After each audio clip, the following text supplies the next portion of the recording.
The dominant food system that we get 90% or more of our food from includes farmers, fishers, wild food harvesters on the land, food processors, wholesalers, distributors, financial brokers. All of these functions are controlled by a small number of transnational corporations. Literally, they control what we eat through vertical integration of their companies, trade agreements, control of the seeds that determines what is planted, and so on and so forth. So these corporations are very, very wealthy. They control the world's food supply and they manage it like any industrial operation, devoid of local food culture and with little regard for the ecosystem. At the same time, people who produce and harvest food worldwide are poorly paid for their work. Many of the poorest people in the world are food producers in the southern part of the globe who are growing food for us in the northern hemisphere. Those same people are also among the most food insecure because they are growing food for us. More than 1 billion people in the world are hungry in the food system we currently have. 50 million children under 5 are wasting, and 149 million are stunted due to insufficient nutrition. At the same time, the world is producing 1.5 times the amount of food that would be required to provide everyone with an adequate, healthy diet. The issue is access to food. 35% of all greenhouse gas emissions that are causing climate change right now in our midst are coming from and through the industrial food system. That's carbon, methane, and nitrous oxide. The food system, fortunately, also includes all of us eaters. We're all eaters. And many of us are part of community groups advocating for the right to food. The right for local food businesses to make a decent living, and the right for all of us to know how the food system works and what impact it is having on our shared environments. We need to make a change in the food system, never more so than right now, right here at home, changing the food system from industrial to local requires building stronger relationships that link us to our food supply, which includes the food we buy in grocery stores, the food we share, the food we harvest from the abundant waters that surround this place, the food we grow together, and the food we grow at home. It's really that simple. Get control of our food supply. Your voice and everyone's voice is important in this work. What part of the food system are you most connected with? And how can you strengthen that relationship and reach out and form more relationships that will build a better system? It's up to us to decide what that system looks like, and to have and to bring our culture and our values to it. And today is part of that. I'm going to turn it back to Janelle now, who I think is going to help us to hear more voices.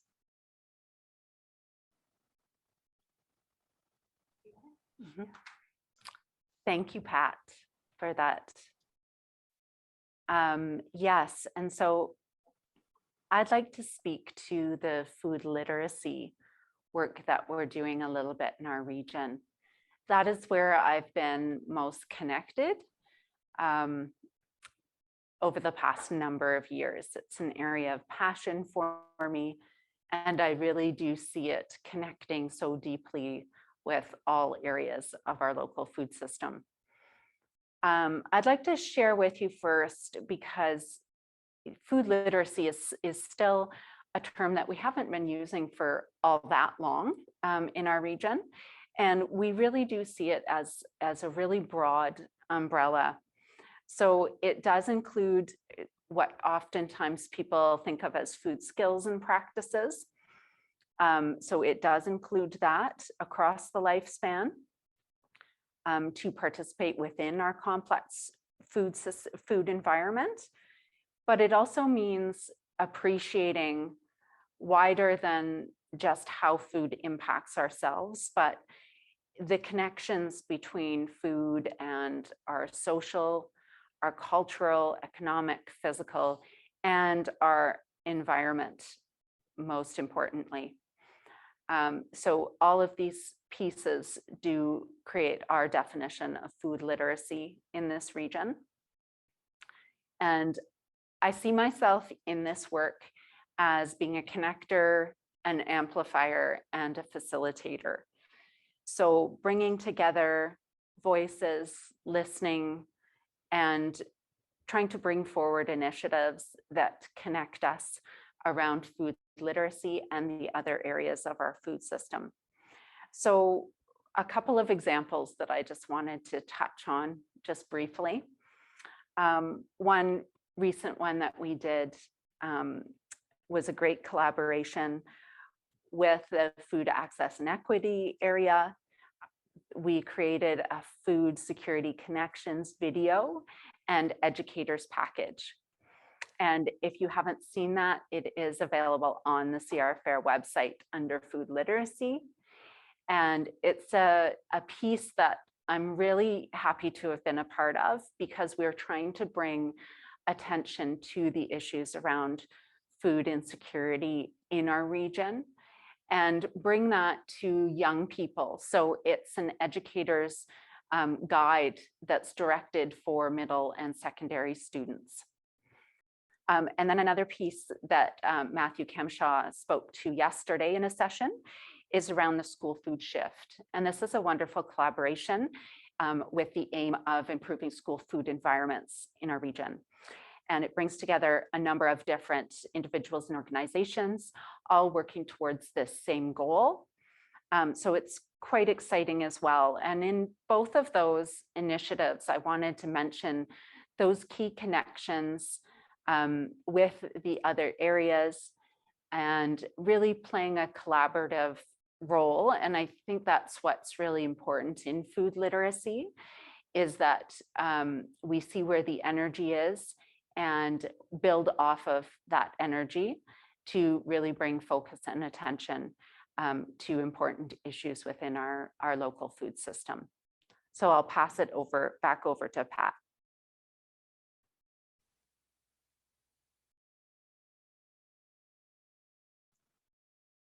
Thanks, Janelle.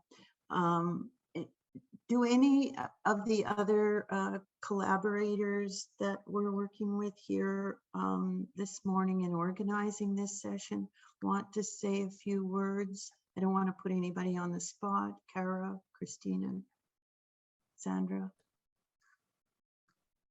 about your role, the important roles you're playing.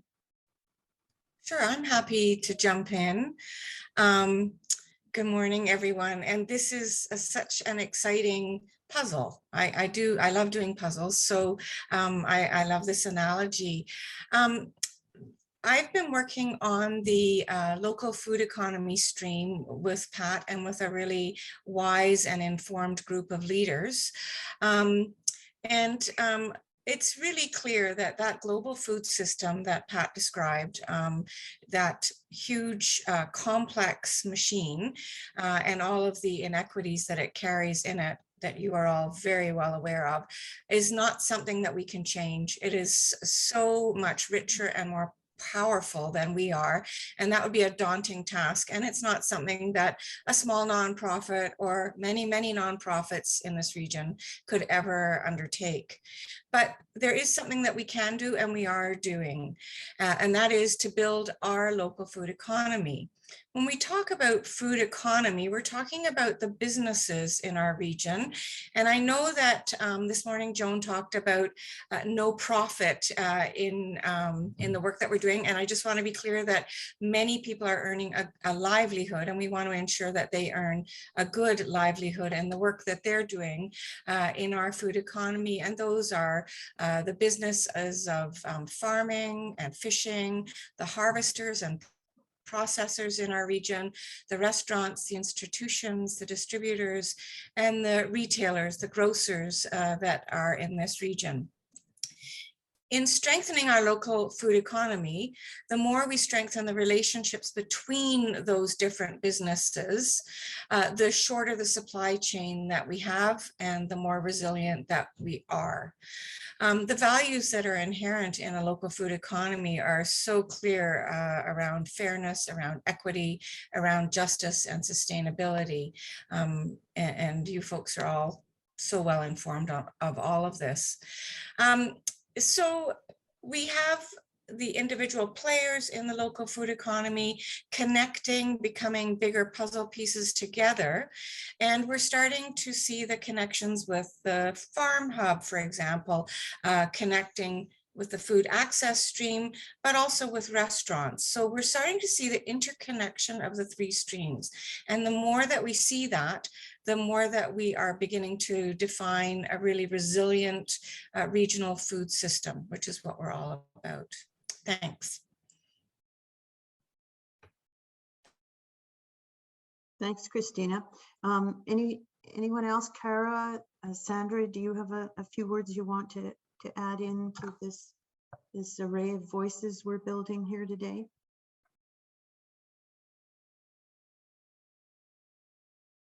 No? Yes? I'll just say a few words about what it's been like to join this community in the last 2 years. I found it to be extremely welcoming and accessible, and I was motivated to join as primarily from my identity as a mother, and thinking about what I'm feeding my children, and really embedding in them values that are land-based and honoring of where our food comes from and how to continue to nurture themselves in a changing world. So those are my few short words, but I really want to endorse and spotlight how just one second, how welcoming this group has been to a quote unquote newcomer to the regional food system. Great. Thank you, Sandra. Cara, last words to you before we go on to more voices. Yes, sorry, I was just fiddling with some connection issues. The Food Share Network sees a big gap as far as food security. And we know that there are tens of thousands of people in our region who don't have sustainable, equitable access to healthful, culturally appropriate food.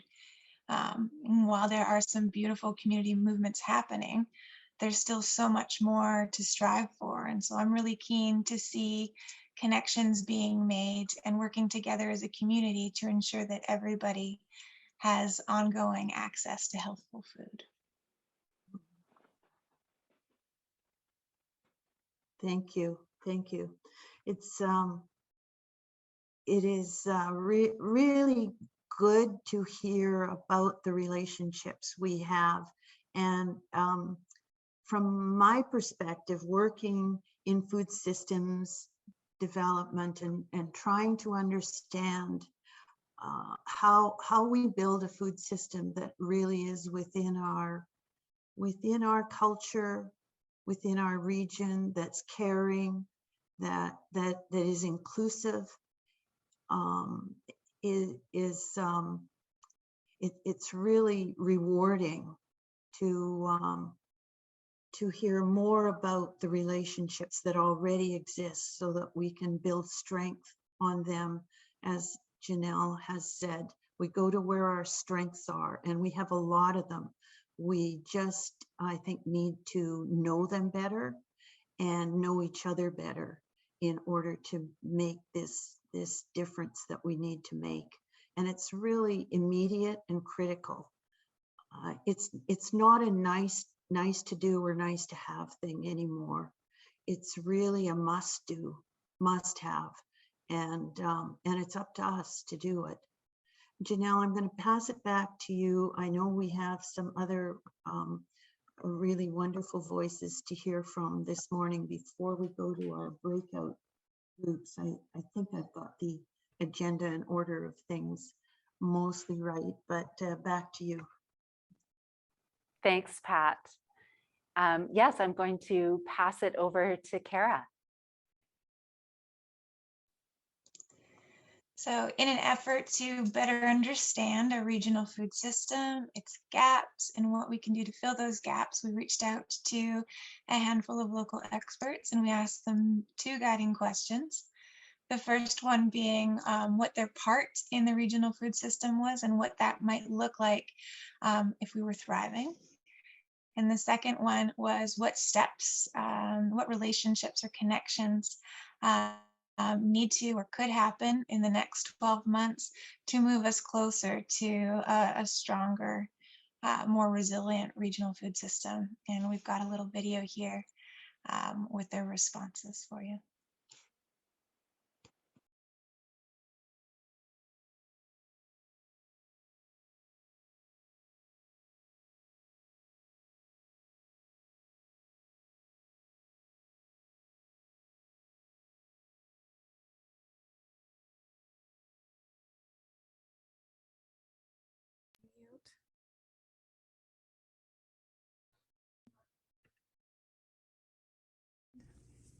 Hello, my name is Tresca and I'm the Director of Food Security. Oh, what do you mean? Oh, it's showing those with the bars at the top. Showing this? I've had that happen before. And then what is else other is showing?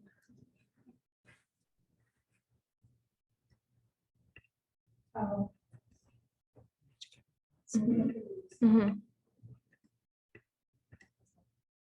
For the mustard seed. When we're looking at emergency food access to help build a stronger regional food system, I think that in the very nature of its name, what we do here at the center a lot of the time is addressing emergencies head on. The stronger regional food system would essentially make my job obsolete, and that's always the dream, which is ironic, but we are trying to address a need, but it's a far greater need. So we need to be focusing on bigger relationships, bigger conversations, such as conversations with the province and the country as well. Provincial and federal funding are a big part of the conversation we need to have about reducing poverty and doing all sorts of different things to help work to reduce the need for emergency food at a systemic level. We spend a lot of our time and energy just solving that problem day to day. So we welcome conversations that talk about it in a more broad sense, and also funding that helps us look at ways to change the entire system and create more of a circular economy. Thanks. We are working towards a great food system. We're having a lot of improvements coming on board with what we're doing here at the Mustard Seed, now that we're able to have some more volunteers come on board. I'd like to grow out the program a little bit more so we can do with some more of the fruit processing. I see as one big area that needs to be addressed first off. There's a lot of fruit there. Otherwise, I would like to backtrack a little bit and make sure that we're sourcing all the food that can be rescued from the grocery stores. So that's going to take a lot of contact with the grocers and training the grocers and the grocery department so that they know what to give us and how they can get it to us in an effective manner so that that product ends up going out to people in the most less bruised way possible, right? Another thing that I've been thinking about the food safety and security thing is the other end of what we do here at the Mustard Seed, and trying to connect the right products with the right agency on the other end. So making sure school lunch stuff goes to school lunch people, and community people in need in the housing community get items that are directed towards them. and then people, the working poor and such, that need the more food bank items and some of the more bigger produce items. So we can sort of tailor those things going out the door so that that food gets used up quickly, promptly, and is utilized as much as possible on the other end. That's kind of where I see the next year going. Otherwise, I'd like to see more and more vegetable matter being turned into different usage, and we're trying the best we can. Like I said, we're getting more input with volunteers as we speak, so we're coming along pretty good. My name is Jim McIsaac. I'm the Executive Director with the T-Buck Suzuki Foundation. A strong regional food system recognizes that we live on an island surrounded by ocean, a very productive, pristine ocean, among the most productive and pristine on the planet. We spend billions annually protecting our ocean, yet we are generally disconnected and have little knowledge of the great local seafood harvested all around us. Our ocean produces some 50 types of delicious and nutritious seafood that are desired globally, yet little is consumed locally. Over 87% of what we harvest is exported, and over 90% of what we eat, the seafood we eat, is imported. A strong regional food system builds local understanding, supports a local food economy, and connects local farmers and fishers to local consumers.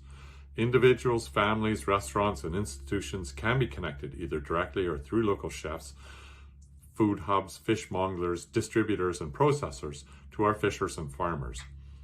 A strong regional food system builds awareness of the seasonal nature of our ecosystems, so we can eat with our ecosystems rather than against them.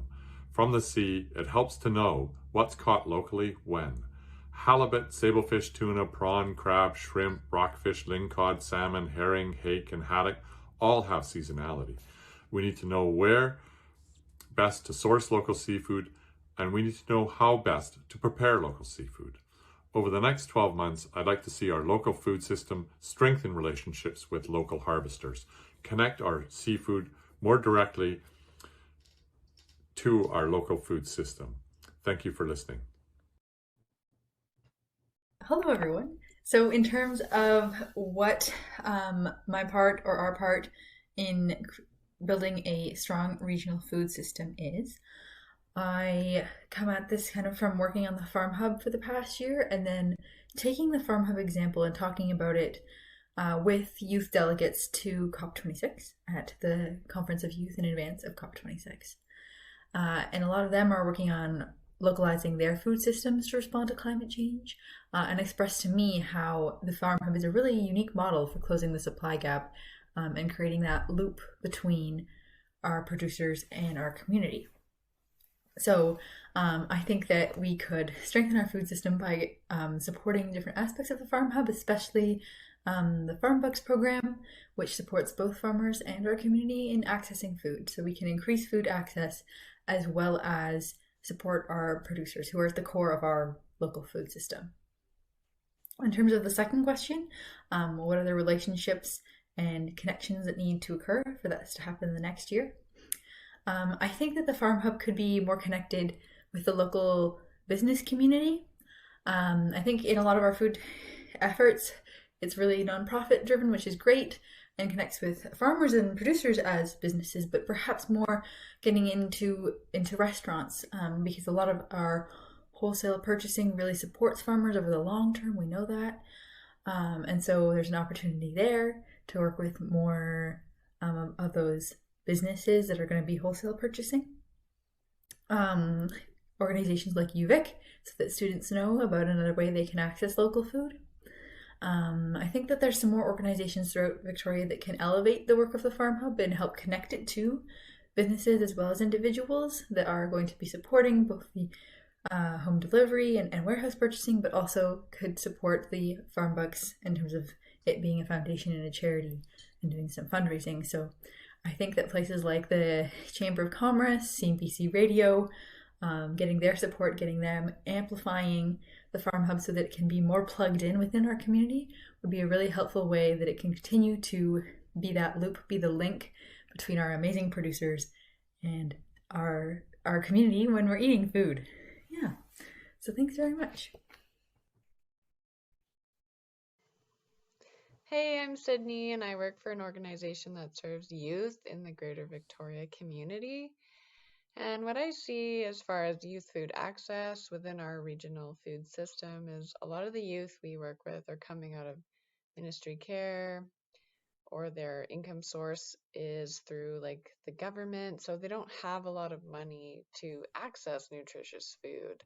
Oftentimes they're spending a lot on fast food. They don't necessarily have the skills to budget in order to have that money to buy like food that is really nutritious and healthy for them. And yeah, a lot of the time they're running out of food because they just don't have the money or the budgeting skills to plan ahead and necessarily like make healthy meals that stretch a long way. I see a lot of them accessing fast food. So yeah, like in general, there are supports in our community that are great. Like they can access food from the mustard seed, which we encourage.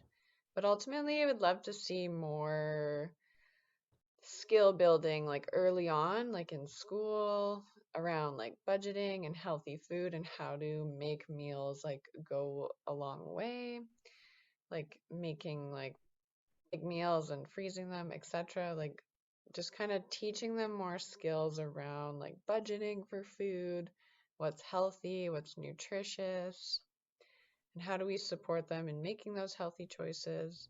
Ultimately, within our world, they're bombarded by like fast food, and it's like lots of pizza, lots of quick, easy things that aren't necessarily as nourishing as we would like them to be for our youth. So just like more education and awareness and conversation around healthy meals, what that looks like, starting early on.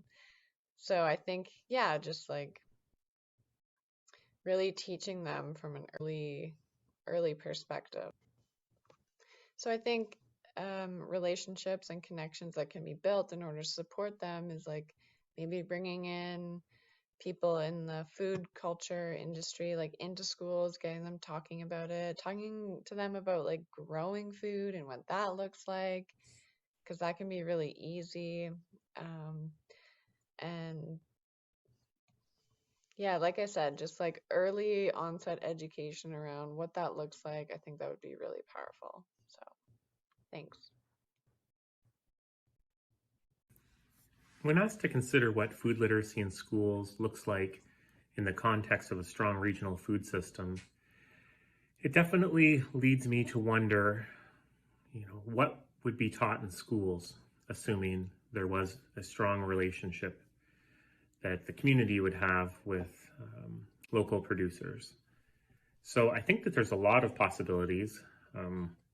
One would be the fact that more produce is being brought into schools, being prepared in schools. There could be a lot more connections between the schools themselves and their parents to local agriculture. Schools could act as a hub for sourcing even. Students could be made aware of the opportunities that are in agriculture and be excited about the possibilities of potentially this being something that they're interested in once they leave school in terms of employment. Ultimately, I think that there needs to be a culture shift in order to create a strong regional food system, and that same culture shift would need to be taken part with the education system.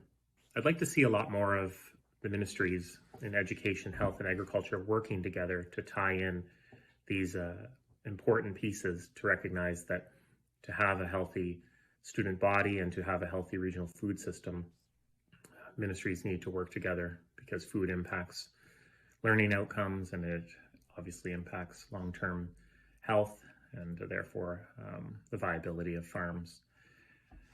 So I think that is really crucial for what kind of relationships need to be created over the next 12 months that could paint a more complete and regional food system, especially in the context of schools. We see a lot of examples of school gardens showing up all across Canada, more and more cooking programs, salad bar programs. But one of the challenges is time and also finances to help run these programs. It is not really built into the BC curriculum for students to be studying gardens, to be necessarily taking class trips to farms, etc. So I would like to see a lot more collaboration done at the ministry level between health, agriculture, and education to embed this in the program and make food literacy a priority among students. Hello, everybody. I'm here representing the wonderful community that is growing at the Sandown Center for Regenerative Agriculture in North Saanich. We're currently in our 11 months. We are on 83 beautiful acres of farmland, wetland, and forest in Sachem traditional territory. We are 30 seconds off the main highway. We're 5 minutes drive from the Schwartz Bay Ferry Terminal.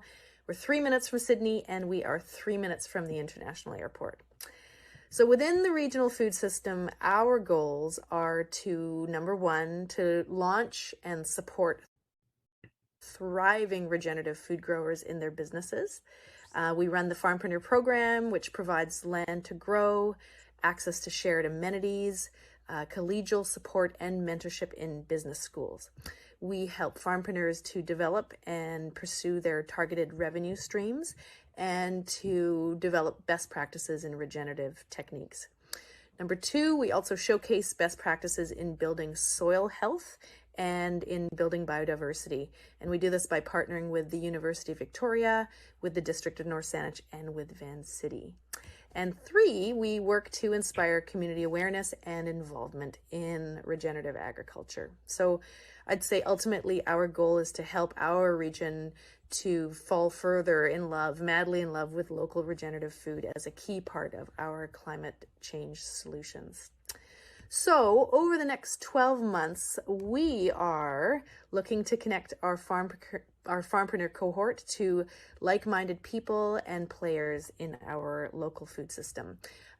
We imagine creating new products, new offerings, new local food experiences in our region. So this could be a farmpreneur collaborating on a new hot sauce or a sun-dried tomato sauce from our beautiful North Saanich land. It could be a partnership with a downtown talented chef in a local restaurant. It could be a relationship with a zero waste grocery store, that sort of thing.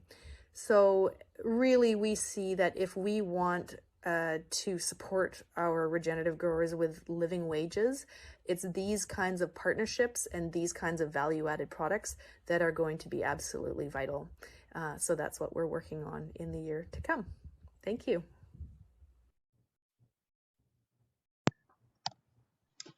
Hey there, I'm Ben Clark. I'm co-chair of the Victoria Urban Food Table and also a consultant with the Delphi Group, where we work with a vision to achieve a sustainable, prosperous, and socially just future within a generation. I'm really excited for the growing awareness about the importance of a resilient and place-based food system, because as we experience the impacts of climate change in this part of the world, we realize the value of our local food producers and processing industry. Governments are investing more in research and strategy to support the system, and we can use that research to help the average eater make informed decisions about where they spend their money and what they eat. I'm looking forward to the Good Food Gathering and to working with the rest of the Good Food Network to build a stronger regional food system. I'm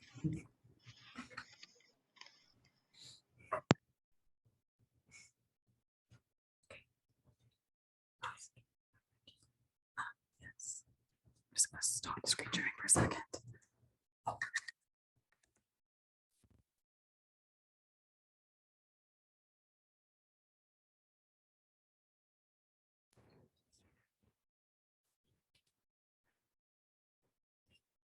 Thank you so much to all of those people who spent their time in putting together a video, and to Kara for compiling that for us today. I think it was really important in just showing all different areas that we're working on within our region. And one thing that we heard yesterday again in Laja's panel was, let's not reinvent the wheel, because there's so much already happening. And there's so much to learn about and so many ways that we can get involved in what's already happening. And I think some of that was just shown in that video. So I promise you, we're now to the end of you just sitting on the list.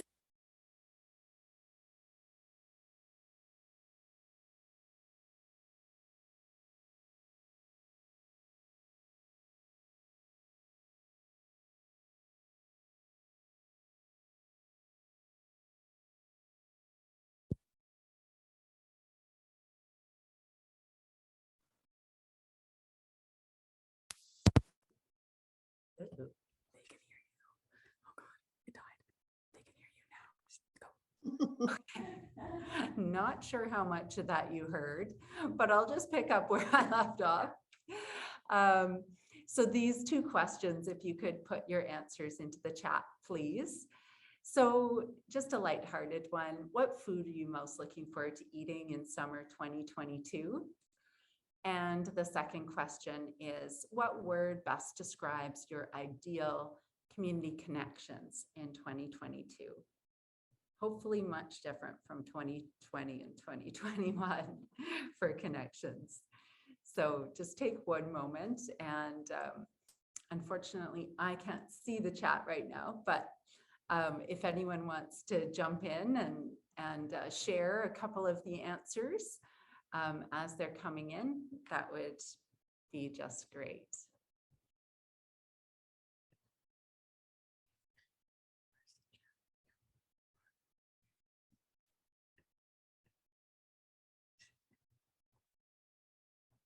Oh, yes.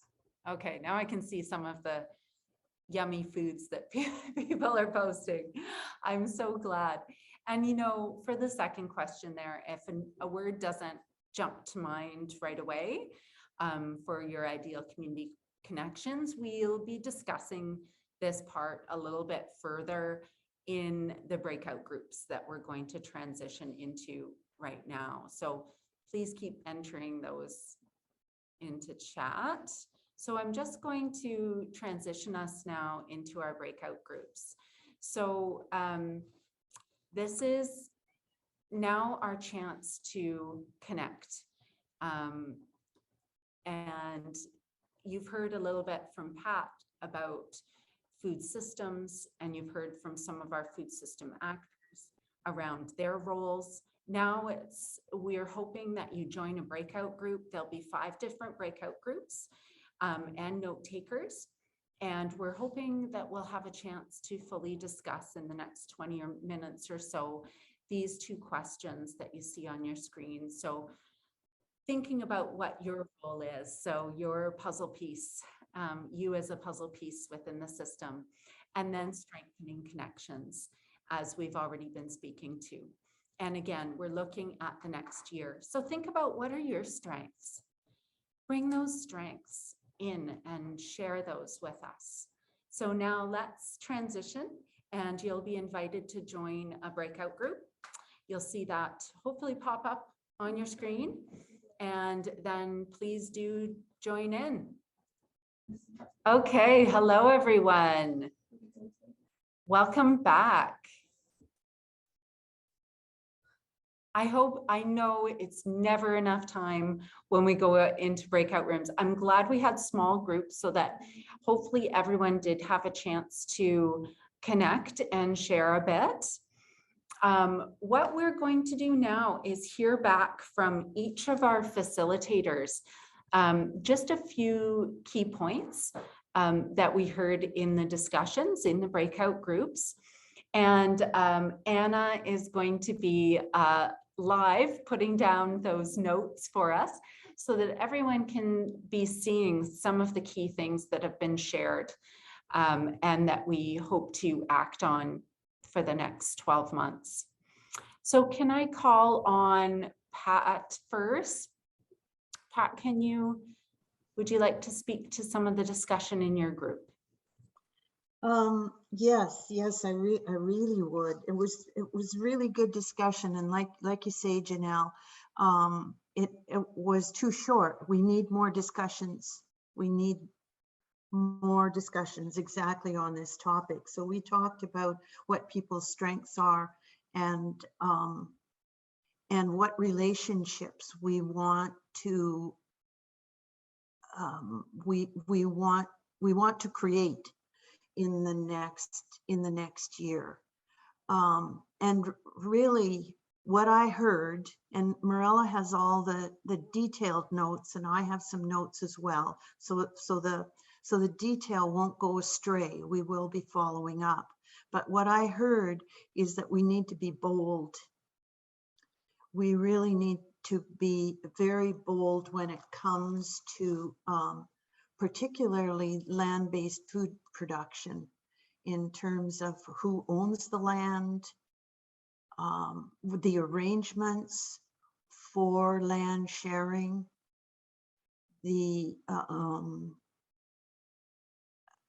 and control over what that production is, and the connections between the production and people who need food. So those are kind of larger concepts, and there are lots of details in the notes. Maybe I'll leave it at that to be sure that everybody has a chance before we run out of time entirely.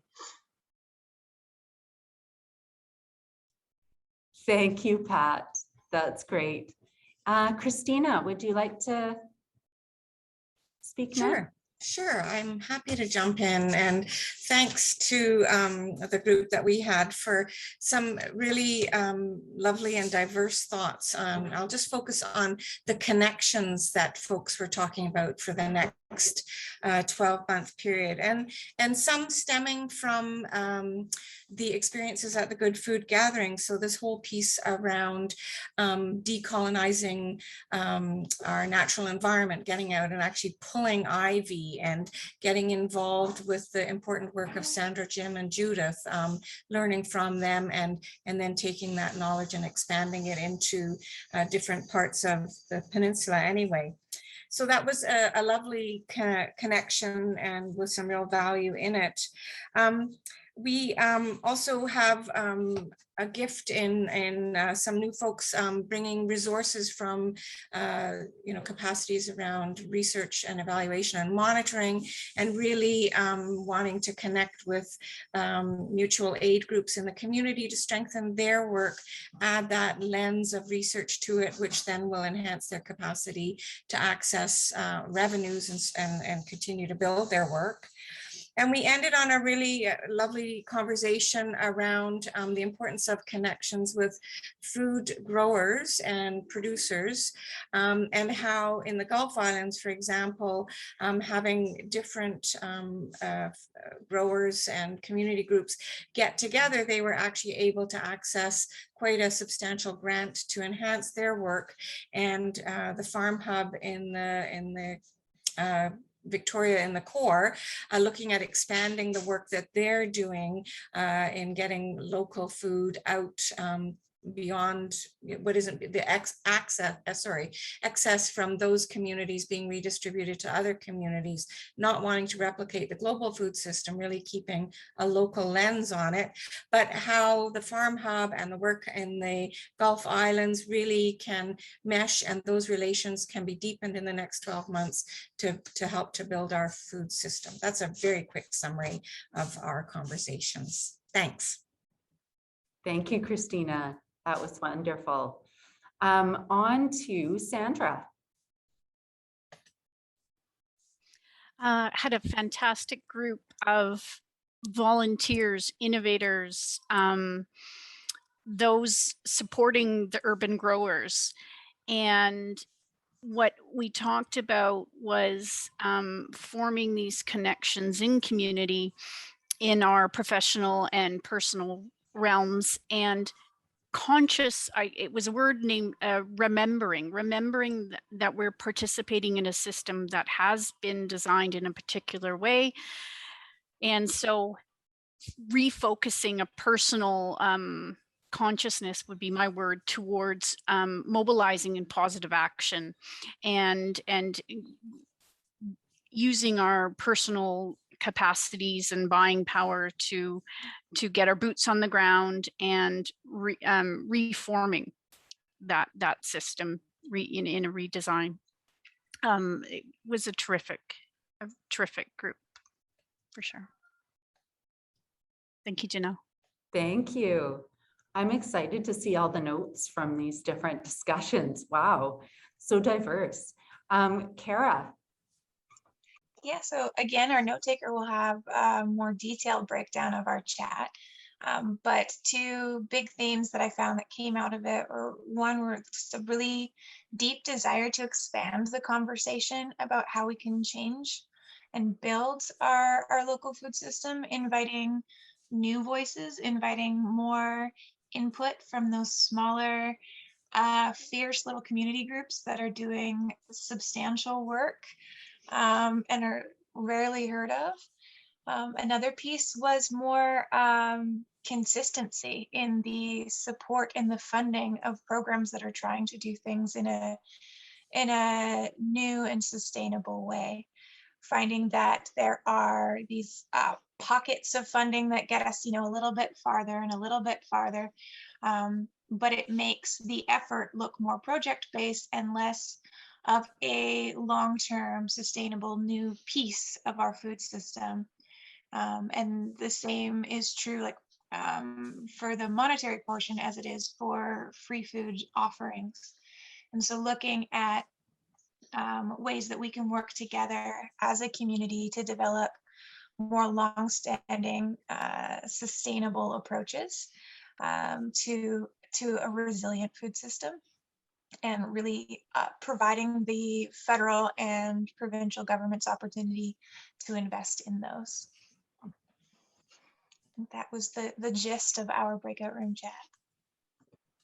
Wonderful. And Anna's doing a brilliant job of typing away there so that you can see. But again, just wonderful discussions that I've heard so far. And I'll just bring forward just a couple of things from our breakout group before we have to end off for today. And again, we had a really interesting discussion.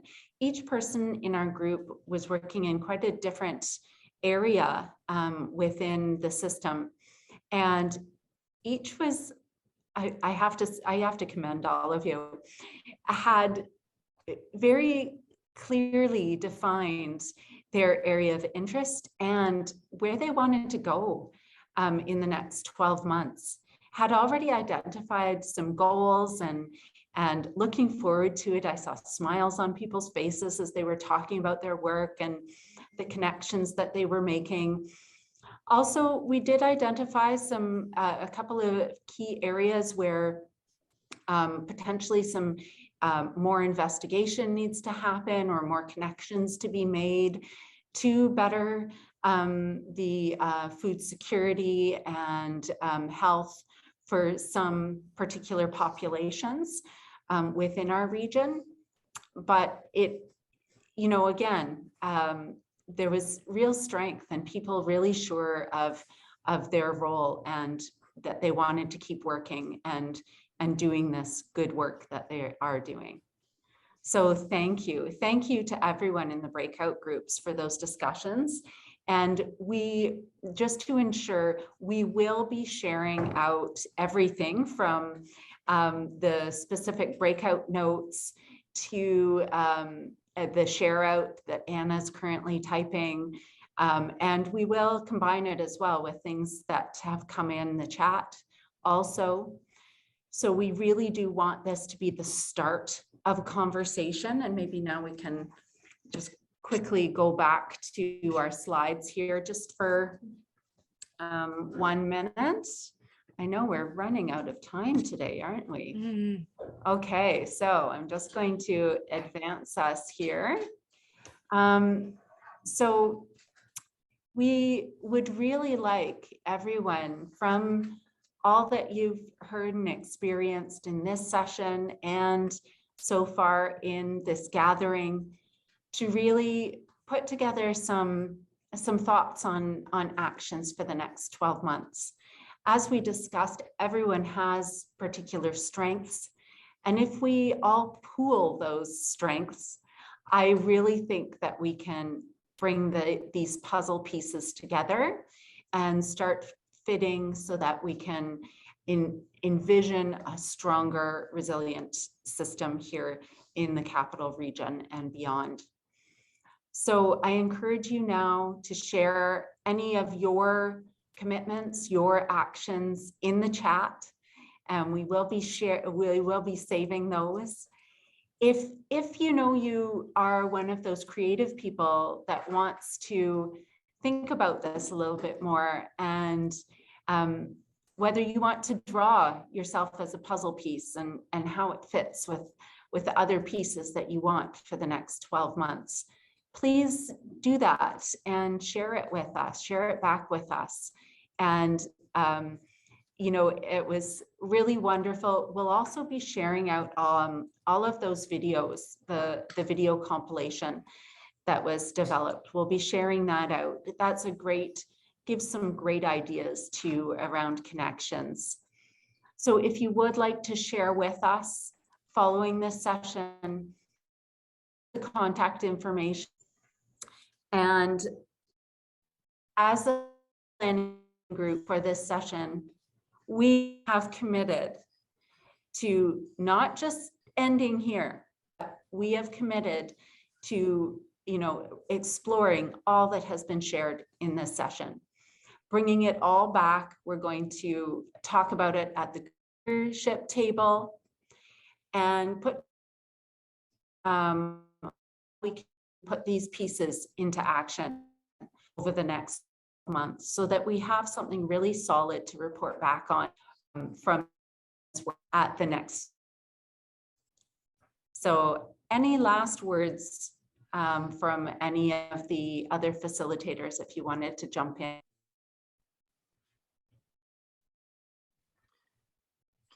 Can I just jump in quickly, Janelle, to add to your words? I just want to thank everybody who's attended and for your amazing committed participation in the work you did today. Yes, the time was short, but we're in a process of rooting, so not to worry. We'll be back with you as we go along in this work, and just thank you so much.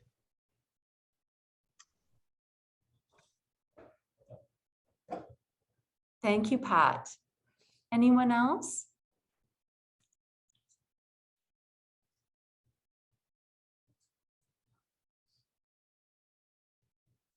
Okay, well, no one else is jumping on, so I'm taking it everyone is ready for a break for lunch. So thank you. Just to reiterate what Pat was saying, thank you all for your thoughts, your words, your actions, your reflections today. And we will be sharing out with you. So you will be hearing from us one way or another. You'll be hearing from us. So take care, everyone. Enjoy your afternoon. Thanks, Janelle, for your leadership on this.